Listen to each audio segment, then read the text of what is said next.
Coba kalau dia sukses di dalam bisnisnya, di dalam kehidupannya, nggak ada hambatan.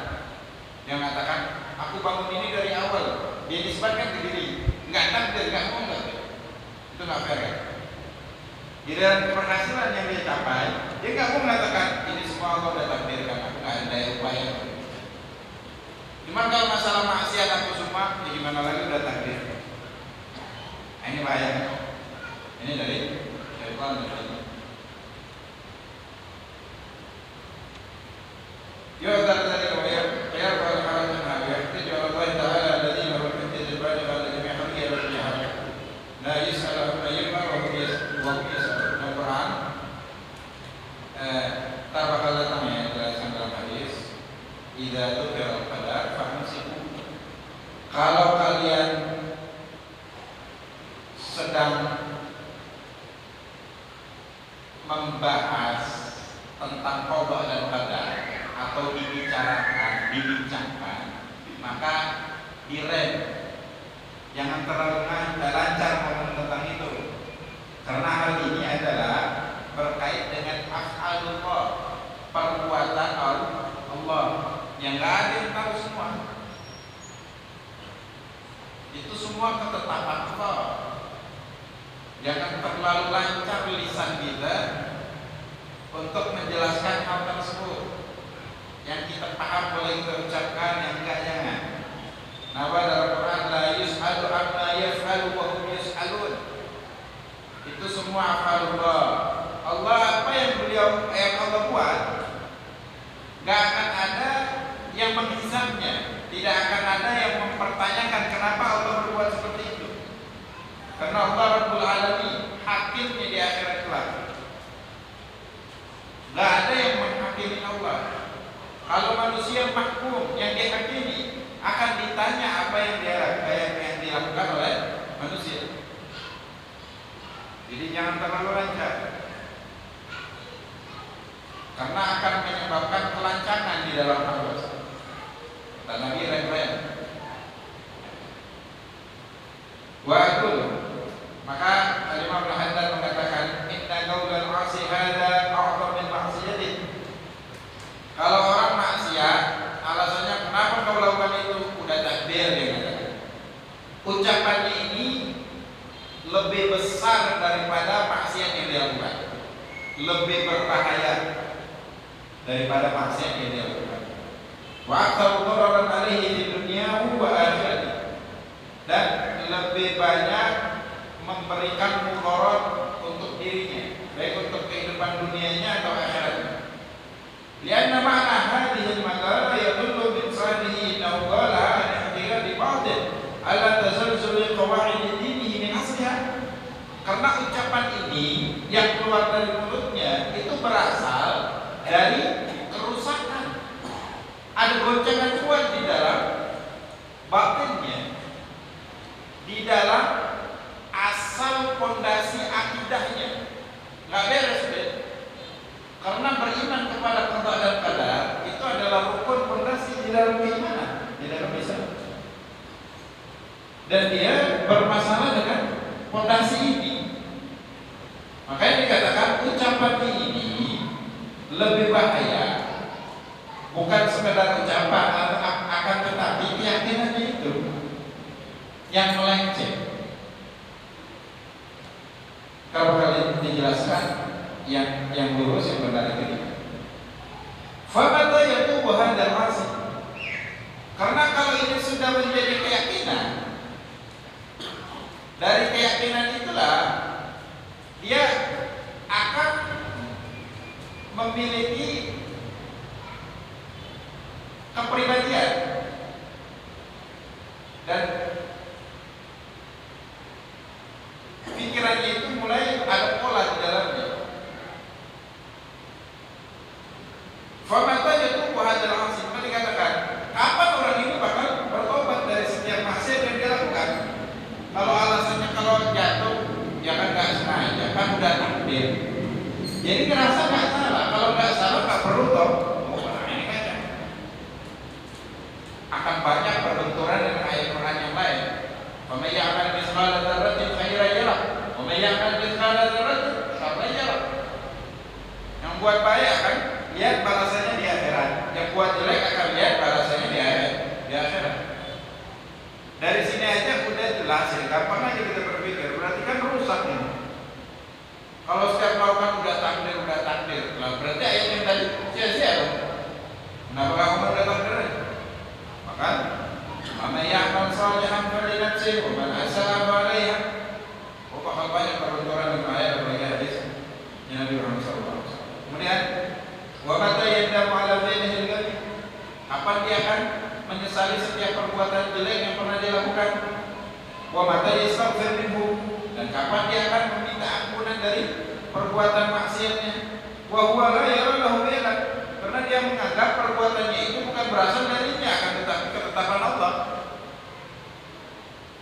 Wa yara annahu majburun maghfur. Dan dia berpikiran, berpandangan, berkeyakinan akhirnya bahwasanya dia itu cuma dipaksa untuk melakukan itu. Gak ada pilihan lain seolah-olah seperti itu. Laisa lahu ikhtiyar wala qudrah. Dia gak ada kemampuan, gak ada pilihan. Wa hadha huwa bi'ainihi madhhabul jabariyah. Ini secara zatnya adalah madhhabul jabariyah. Madhhabul jabariyah diambil dari kata ijbar. Ijbar itu artinya dipaksa. Wa huwa firqatun minal mubtadi'ina fid din. Ini adalah golongan yang sesat di dalam agama ini. Yaquluna bi adamil ikhtiyar. Kan ada sesat yang sampai kafir, ada sesat yang tidak kafir. Ini yang tidak kafir. Gimana sesat? Kesesatan di dalam akidah itu adalah termasuk fasik, termasuk dosa besar. Kenapa? Ini akan menjadi pemikirannya dia, dan cara pandang dia berpikir berasal dari ini. Akhirnya akan menebarkan banyak kesesatan tadi contohnya. Dia tidak akan pernah merasa bersalah atas setiap kesalahan yang dilakukan, tidak pernah merasa berbuat dosa. Cuman kefatalannya itu untuk hal-hal jelek aja yang dia lakukan. Coba kalau hal-hal yang baik yang dia lakukan, yang dia upayakan, pasti dia akan disebutkan, dia mengatakan berasal dari dirinya, bukan karena Allah. Kalau enggak muncul kesombongan dari diri sendiri. Gitu ya. Simpel aja berpikir bagaimana kekacauan cara berpikir orang seperti ini. Kalau menjadi akidah ini bahaya, kalau menjadi keyakinan. Kadang-kadang orang cuma menghindar aja, nggak ada alasan lain, cuma bisa mengucapkan itu terus ucapkan aja. Kalau dia masih meyakini dirinya salah, bisa ada harapan lah untuk berubah kalau dia mau berubah. Kalau enggak, banyak kacau. Ya guru nanti ada ikhtiyar. Serta ini mengatakan tidak ada ikhtiyar, tidak ada pilihan untuk diri. Jadi keadaan mereka itu seperti bulu yang berterbangan di udara, tergantung angin yang meniup. Kalau ke kanan dia ke kanan, kalau ke kiri dia ke kiri. Jadi mutlak semua yang dilakukan itu adalah berdasarkan ketetapannya Allah, dan dia tidak memiliki kemampuan, tidak ada pilihan. Jadi harus melakukan itu. Ini kita katakan, jadi udah jelas ya. Banyak pertaruhan bakalan dengan dalil-dalil yang lain. Gimana mau dihisab kalau kayak ini? Gimana mau dihisab dari kiamat? Apa yang mau dihitung kalau semua dia dipaksa? Kan kekacauan di dalam berpikir. Jadi ini cara memaknai beriman kepada qada dan qadar dengan yang salah ini. Akhirnya tersesat di dalam kesesatan ini. Kemudian ada lagi ala tuddi ma taquluhul Mu'tazilah. Ini kebalikan yang diucapkan oleh keyakinan Mu'tazilah. Wa huwa firqatul ukhra min ahli bidah. Ini golongan lain lagi yang tersesat. wa mu'tadid. Nah, mereka kebalikannya. Mereka mengatakan semua yang telah kita lakukan itu memang pilihan dari kita. Jadi nggak ada campur tangannya Allah di dalam perbuatan kita. Kalau Qadariyah tadi atau Jabariyah, kalau ini disebut Qadariyah, kalau tadi Jabariyah. Jabariyah mengatakan nggak ada pilihan lain. Kita terpaksa memang semua udah Allah tetapkan. Kalau yang satu mengatakan enggak, apa yang kita lakukan itu adalah perbuatan kita yang menetapkan. Di ini Mu'tazilah lebih banyak menitik beratkan kepada kekuatan akal. Bahkan kita dimintakan untuk menentukan akal di bawah keimanan. Jadi akal lebih berlaku. Contohnya kita kalau mau bergerak, mau ke kiri ke kanan kan semua kita. Kalau makan, mau minum, mau duduk, berdiri kan itu kemauan kita. Kerjanya dia seperti ini. Nah, ini kacau pula itu.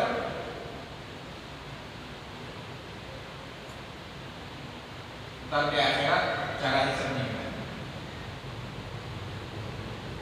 Nanti kemudian karena ini bukan kitab tauhid, jadi nggak diperpanjang permasalahan ini. Cuman garis besarnya dijelaskan wa mu'taqidu ahlal haq was sunnah wal jamaah wasatun baina hadaini firqatain. Adapun keyakinan ahlu sunnah wal jamaah di tengah-tengah di antara dua golongan ini, tidak ke kiri, tidak ke kanan. Wa huwa kama qala ba'dul ulama, keyakinan ini sebagaimana ungkapan sebagian ulama mengatakan kharijun min baini fathin wa damin labanan khalisan sa'iran bisyari. Keyakinan ahlu sunnah wal jamaah keluar di antara kotoran dan darah, yang di sana mengeluarkan susu yang murni untuk diminum. Susu itu kan keluarnya dari situ. Nah, harus sunnah wal jamaah ini susunya, bukan kotorannya, bukan darahnya, seperti dua golongan yang tersesat tadi.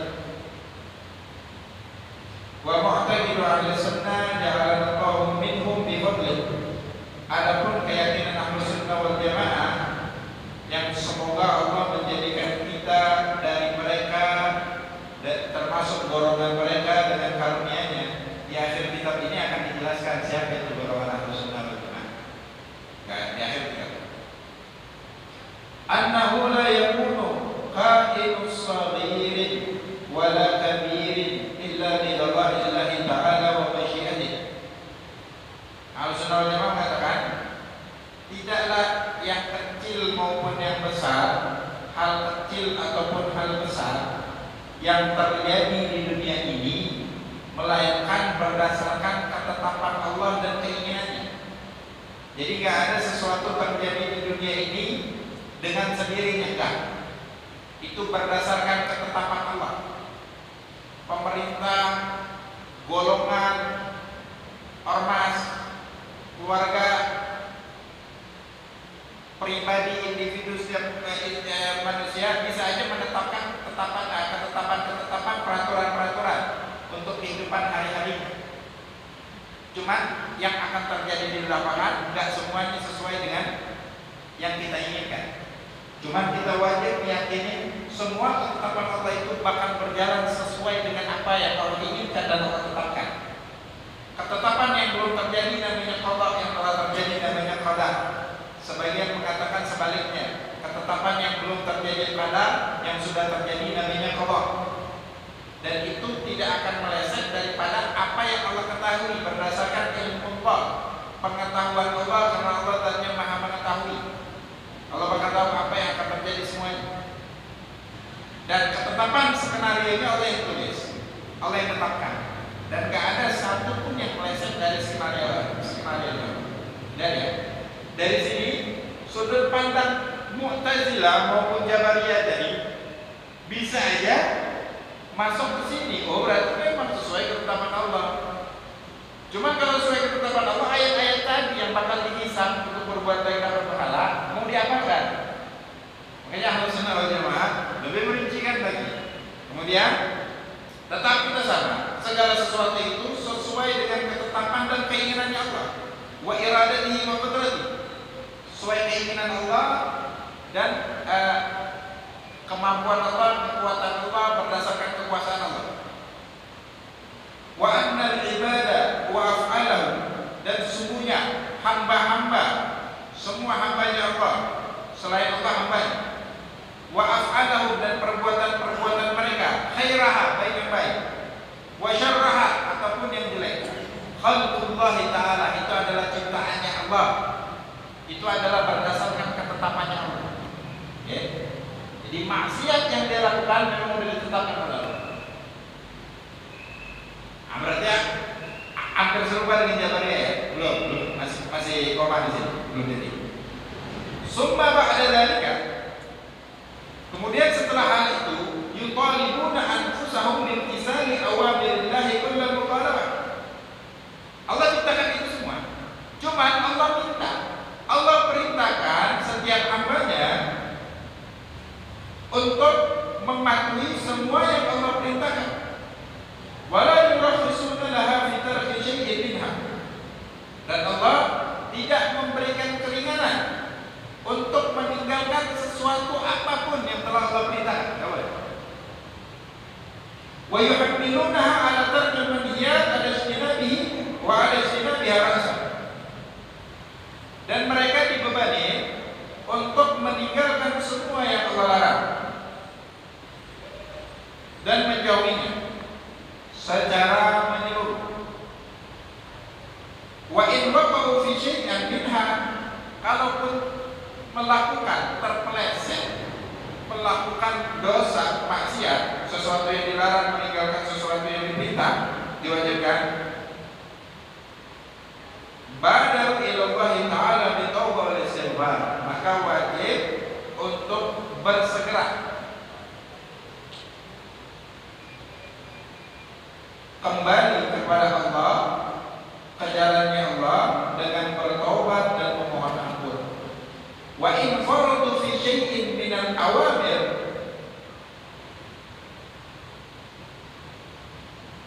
badaru wa in faradu fi syai'in minal awamir badaru bi qada'ihi wa ta'u ila Allah ta'ala min tarki. Jadi konsepnya sunnah, kalau dia melakukan kesalahan dengan, kalau tadi melakukan maksiat harus langsung bertobat, kalau meninggalkan kewajiban cepat langsung diqadha bertobatnya dengan mengqadha. Wa ta'u ila Allah, ninggalin sholat diqadha, ninggalin puasa diqadha, ninggalin zakat diqadha, atau melaksanakannya tidak sesuai dengan apa yang diinginkan oleh Allah atau asal-asalan diqadha, dibayar. Wala yahtajuna li anfusihim 'ala Allahi abada. Ahlussunnah wal Jamaah tidak pernah berhujjah kepada Allah atas apa yang mereka lakukan selamanya. Dia enggak pernah. Dia berbuat maksiat itu kamu udah takdir dari Allah. Enggak pernah ngomong. Tidak boleh. Karena ini akan memberikan kesesatan di dalam pikir. Buat lagi ini maksiat karena semua ditakdir dari Allah. Bebaskan. Gitu. Ya. Wala yurakhisuna fi dzalika li ahad. Wala yu'dharunaha bi sabqil qadar. Enggak pernah mereka memberikan alasan uzur bahwasanya kan sudah ditetapkan oleh Allah. Wala yurakhisuna fi dzalika li ahad, tidak akan memberikan keringanan. Enggak pernah Ahlussunnah wal Jamaah memberikan keringanan kepada kepada seorang pun untuk melakukan maksiat alasannya karena ditakdirkan. Fa inna Allah ta'ala wasafa ba'd a'da'ihi fi kitabihi bi tahdidaj bil masyi'ah thumma ankara 'alaihim dzalika wa wabbahum 'alaihi. Jadi begini, madzhab Ahlussunnah wal Jamaah meyakini semua itu atas ketetapan Allah, sesuai dengan ilmunya Allah, apa yang Allah ketahui bakal terjadi, sesuai dengan keinginannya Allah akan terjadi, baik sesuatu yang bersifat maksiat. Akan tetapi Ahlus Sunnah wal Jamaah mengatakan manusia itu diberikan naul ikhtiyar, diberikan pilihan oleh Allah untuk melakukan kebaikan atau kejelekan. Yang pilihan itu tetap aja sesuai dengan apa yang Allah tetapkan. Nah, atas pilihannya inilah yang dia akan dihisab di hari kiamat. Karena dia memilih berbuat baik, maka dia akan mendapat ganjaran dari balasan kebaikannya. Atau dia memilih berbuat maksiat, maka dia akan mendapat balasan setimpal dengan maksiat yang dia lakukan. Jadi ada ikhtiar, ada no ikhtiar. Bukan seperti Jabariyah mengatakan tidak ada pilihan sama sekali karena sudah terpaksa segala sesuatunya. Bukan seperti Mu'tazilah yang mengatakan malah Allah nggak bisa intervensi apa yang dilakukan oleh manusia. Kalau dia mengatakan seperti ini, dia bisa murtad. Karena dia mengatakan itu pun berdasarkan kemampuan yang Allah ciptakan di dalam diri manusia. Jadi dia nggak lepaskan dari Allah juga. Cuma atas kemampuan itu Allah nggak bisa intervensi. Ini baik. Apapun yang dipilih manusia sesuai dengan Allah yang Allah tetapkan. Jadi kenapa disiksa oleh Allah di hari kiamat? Karena pilihan Allah berikan kepada dia. Walaupun pilihan tersebut tidak akan keluar daripada ketetapan Allah. Okay. Jadi itu cara mengimani qada dan qadar. Kita mempercayai yang jelek yang buruk dari Allah Subhanahu wa taala. Cuma Allah memerintahkan untuk berbuat baik dan melarang, bahkan memerintahkan bernahi mungkar atas perbuatan mungkar yang terjadi. Jadi kita yakin itu atas ketetapan Allah. Cuma Allah ridha dengan atas kemaksiatan. Allah nggak akan pernah ridha. Dan kita harus benci atas maksiat yang dilakukan. Bukan seperti Jabariyah mengatakan itu kan sudah ketetapan Allah, ya udah, mau diapakan lagi? Allah yang inginkan itu. Seolah-olah Allah ridha atas maksiat yang dilakukan. Ini cara berpikir yang salah. Akan ditegaskan lagi. Fa inna Allah Ta'ala wasafa ba'da a'da'ihi bi kitabihi bil ihtidal bil masyiah ma'a qara'alihim dzalika wa wabbahum 'alaihi. Sungguhnya Allah Subhanahu wa taala mensifati sebagian musuh-musuhnya di dalam kitabnya, di dalam Al-Qur'an, yang mereka itu menjadi musuh Allah karena mereka itu berhujjah, menjadikan alasan, menjadikan dalil bil masyiah, dengan masyiah, tadi dengan ketentuan Allah. Tsumma ankara alaihi, kemudian Allah tentang ucapan-ucapan mereka itu, wa wabbahum alaihi, dan Allah hinakan mereka atas hal tersebut. Walam yaqbalhu minhum wa raddahu alaihim wa kadzabahu, dan Allah tidak menerima alasan mereka yang dikemukakan dari mereka. Allah Ta'ala wa kadzabahu, dan Allah katakan mereka itu adalah pembohong. Faqala ta'ala, kalau ucapkan dalam Quran surah Al-An'am ayat 148 sampai 149, sayaqulul ladzina asyraku, maka orang-orang yang menyekutukan Allah, mereka nanti akan mengucapkan, lau syaa Allah, kalau Allah inginkan, ma asyrakna, maka kami wala abauna, dan juga bapak-bapak kami, para leluhur kami, tidak akan menyekutukan Allah kalau Allah inginkan, katanya. Wala haramna min syai', dan kami tidak akan mengharamkan sesuatu apapun yang tidak diharamkan Allah. Jadi mereka mau cari aman ya? Alasan mereka, kalau memang Allah inginkan, kami tidak akan menyembah berhala, kami tidak akan melakukan ini, kami tidak melakukan itu. Allah tidak larang kami, dan Allah mudahkan kami untuk melakukan itu. Berarti kan tidak masalah. Itu alasan mereka. Kadzalika kadzdzaba alladziina min qablihim hatta dzaqu ba'sana. Begitulah perilaku orang-orang yang sebelum mereka. Mereka itu tidak mempercayai nabi-nabinya, berbohong sampai mereka akan merasakan balasan kami. Qul hal indakum min ilmin fatukhrijuhu lana. Maka Allah tantang, katakanlah, kalau kalian tahu apa yang Allah tetapkan, coba keluarin. Besok akan terjadi apa? Coba keluarin. Kalau memang dia mengatakan itu berdasarkan ketetapan Allah. Oke, kalau gitu ketetapan Allah besok untuk kalian apa? Hujan, bakal ada gempa, bakal lapar rezeki, bakal mati, bakal hidup, bakal kaya, bakal miskin, bakal coba sebutin. Ya tahu. Allah tantang, itu tadi. Malah tentang. Dia berjanji dengan ketetapan Allah. Kok semudah itu? Emang kau tahu dengan ketetapan Allah? Kata Allah. Coba buktikan sekarang. Kapan kau mati? Buktikan. Kapan kau begini dan begini? Itu maksud Allah. In tattabi'una illa dhanna wa in antum illa takhrusun. Yang kalian ikutin itu adalah dhann, sekedar perkiraan, ilusinasi kalian. Wa in antum illa takhrusun. Kalian tidak melainkan illa takhrusun, kalian itu seorang pendusta, para pendusta.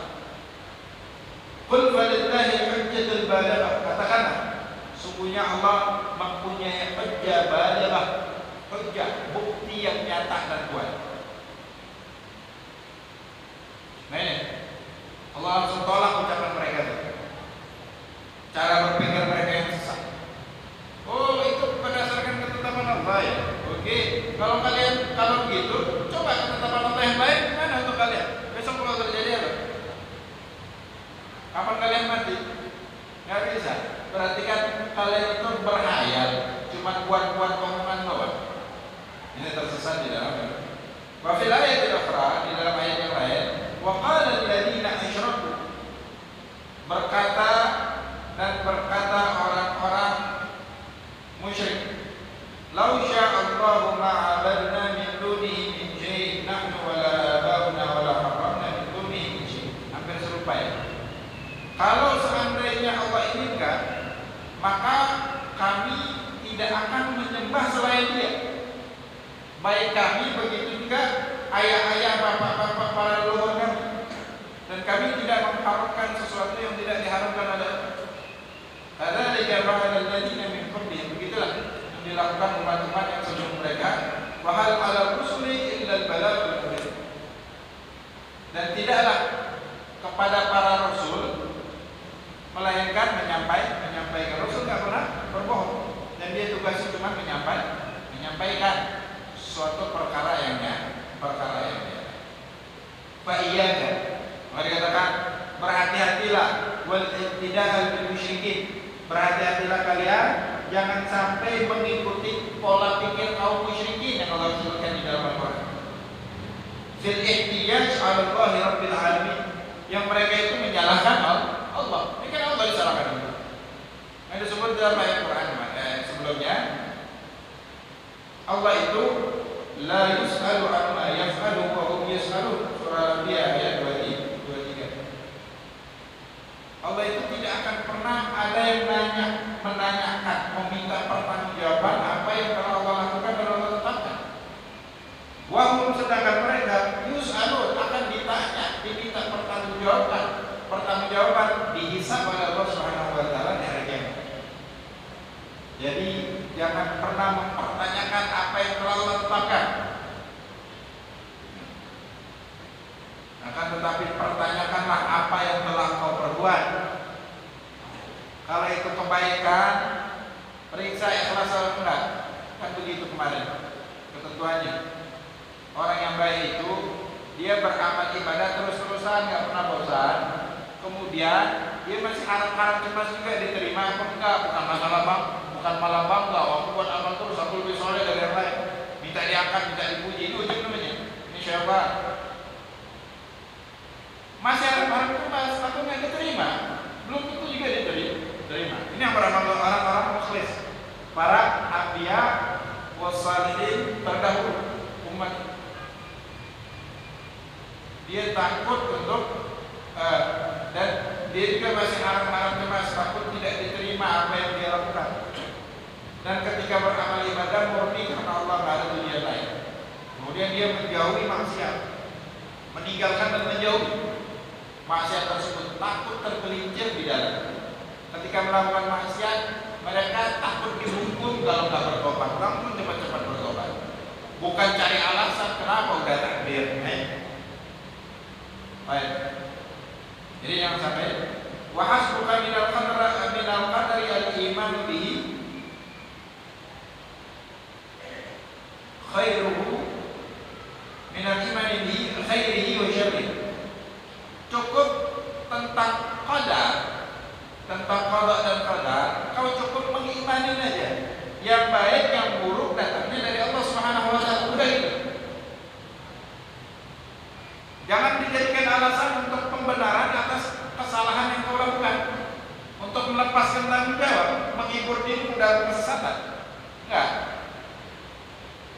Kan tetapi belajarlah jadi seorang hamba yang selalu bertanggung jawab apa saya lakukan, yang telah dia lakukan, supaya gampang ketika pertanggungjawaban terbesar di hari kiamat. Kita katakan laporan pertanggungjawaban di dunia, semua instansi pemerintahan sama swasta ada jalan belakangnya banyak. Banyak yang mensutradarai, skenario macam-macam. Gampang. Cuma LPJ di hari kiamat, nggak ada jalan belakangnya. Kita mau nyogok sama Allah, hakimnya Allah. Kita mau nyogok apa? Segala sesuatu mulianya nggak bisa. Jadi yang ini kalau nggak bisa main-main, jangan main pak. Main, serius yang ini. Kalau yang lain yang bisa main-mainin boleh aja. Terlalu rumit, carilah orang yang bisa bayar. Bayar berapa? Sekian. Oh nggak apa-apa. Yang penting cepat urusan, gampang. Bisa. Salah ada orang dalam urusan. Nah di akhirat nggak ada orang dalam. Murni amal sah. Itu yang perlu dibayar. Tsumma kallif nafsaka al-ittisal bi amrillah wa ijtinabi li nahyihi. Jadi iman bil qada wal qadar itu diimani, diyakini. Semua kejelekan, kebaikan datangnya dari Allah. Jangan banyak falsafah, kenapa begitu, kenapa begini, ini amal. Penjelasan ilmiahnya ada. Cuman enggak semua otaknya sampai ke situ. Nah ini yang wajib kita pahami dulu. Kemudian untuk actionnya di dunia, maka wajib kalian memaksa dirimu untuk selalu mematuhi apa yang Allah perintahkan dan menjauhi segala yang Allah larang. Sudah itu. Iman kepada qada dan qadar wajib diimani. Iman tetap, bukan untuk meninggalkan amal soleh. Untuk kalau berbuat maksiat nggak perlu tobat lagi, aman. Karena alasannya udah itu pemahaman yang salah. Pemahaman yang benar, tetap berbuat baik. Ketika tergelincir, terperosok, terpeleset, berbuat maksiat, wajib segera bertobat dan kembali ke jalur yang benar. Wa tub 'ala dawam min taqsirika anil qiyam bi haqqihi ta'ala. Dan bertobatlah 'ala dawam secara konsisten terus-menerus dari segala kecerobohan, kekurangan dirimu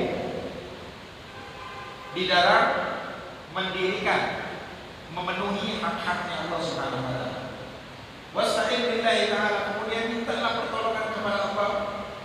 Wa tawakkal alaih, dan gantungkan dirimu, sandarkan dirimu kepada Allah Subhanahu wa taala. Faqad qala alaihi salatu wassalam, Nabi telah bersabda, "Idza dzukira al-qadaru fa'amsiku."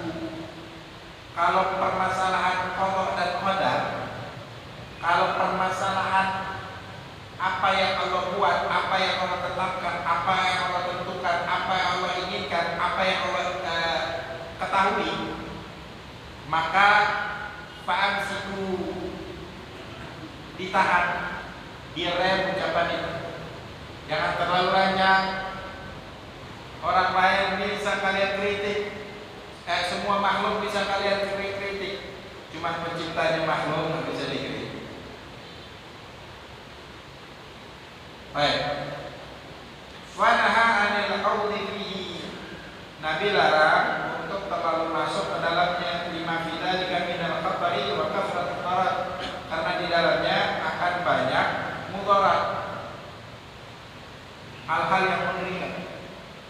semua ketetapan Allah itu tidak sama sekali untuk mencelakai hambanya.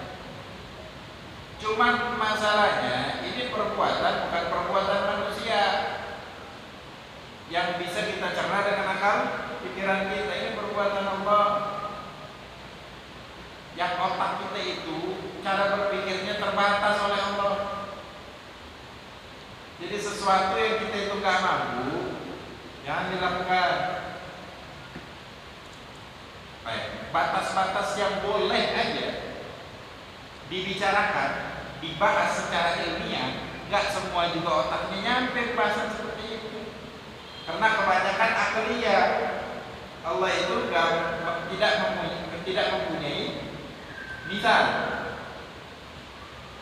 tidak mempunyai syarikat, tidak menyerupai apapun. Bagaimana kita bisa membayangkannya? Nggak ada yang serupa sama Allah, baik di dalam zatnya ataupun di dalam perbuatannya. Gak semua bisa sampai akalnya ke situ di dalam pembahasan lain. Cuman ada hal-hal yang fardhu ain wajib kita pahami di dalam kitab tauhid. Makanya sebatas itu aja memahami beriman kepada Allah dan kepada Rasul. Wasa'ala rajulun Ali radhiyallahu anhu. Suatu ketika ada seseorang bertanya kepada Imam Ali karramallahu wajhahu radhiyallahu anhu mengenai tentang qada. Ditanya atau takdir ya. Faqala lahu fi jawabi. Maka Imam Ali bin Abi Thalib menjawab, huwa bahrun 'amidun fala talijhu. Qadar itu adalah lautan yang begitu dalam. Jadi di lautan itu ada kedalamannya yang belum dieksplor, digali, diteliti. Karena kalau sampai ke situ bisa hancur. Kemarin itu ada kapal juga para tadi juga. Karena kerusakan masuk ke dalam kedalaman itu akhirnya rusak, hancur. Kapal pun yang begitu kokoh hancur, berkeping-keping. Maka jangan masuk ke situ, mati kan. Begitu juga pembahasan ini adalah lautan yang begitu dalam yang tak boleh diselamin di situ, bisa mati kalau nyelam ke dalam situ. Malah dari situ, maka kau jangan masuk ke dalamnya, atau lebih tepatnya jangan terlalu masuk sampai ke dalam. Wa tariqun mudlil fala tasluku. Itu adalah jalan yang begitu gelap, jangan kau lewati. Karena enggak tahu ada lubang atau ada jurang atau ada apa. Subhanallah ta'ala qad khafi 'alaika fala tubqi.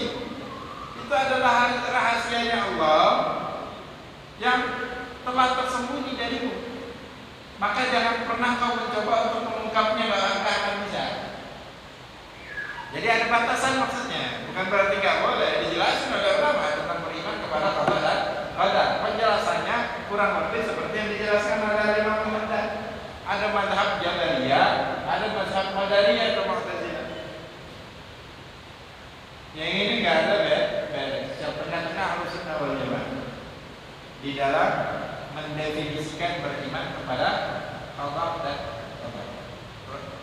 Prinsipnya tetap adalah bertakwa kepada Allah, menjalankan perintah Allah dan menjauhi larangannya. Ketika berbuat baik jangan sombong, jangan aku, karena belum tentu juga diterima dan wajib bebas. Ketika berbuat maksiat langsung menyesali dan langsung bertobat kepada Allah. Jangan cari jangan pula cari alasan. Salah rajulun min wulati umur Muhammad bin Wasil rahimahullah anil qadar. Ada lagi seorang laki-laki dari para penguasa pemerintah, tinggi pemerintah, bertanya kepada ulama dari kalangan dari Muhammad bin Wasil rahimahullah anil qadar, tentang takdir dia. Maka lalu apa yang dijawab? Mungkin mereka merasa pemahaman itu yang para penanya ini pemahamannya sudah cukup, cuma dia pengen lebih. Mungkin mereka merasa kalau dikasih lebih malah sesat, ini nggak tahu ini, nggak paham. Gitu ya. Maka disebut jiranka min ahlil kubur laka fi tafakkur fihim syukurin syakirin dan terkadang.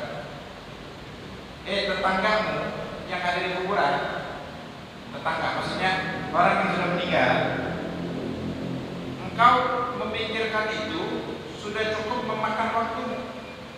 Maksudnya itu lebih baik kau berpikir tentang orang yang sudah meninggal. Sekarang mereka ngapain? Karena kalau aku meninggal bakal terjadi seperti apa? Itu bakal untuk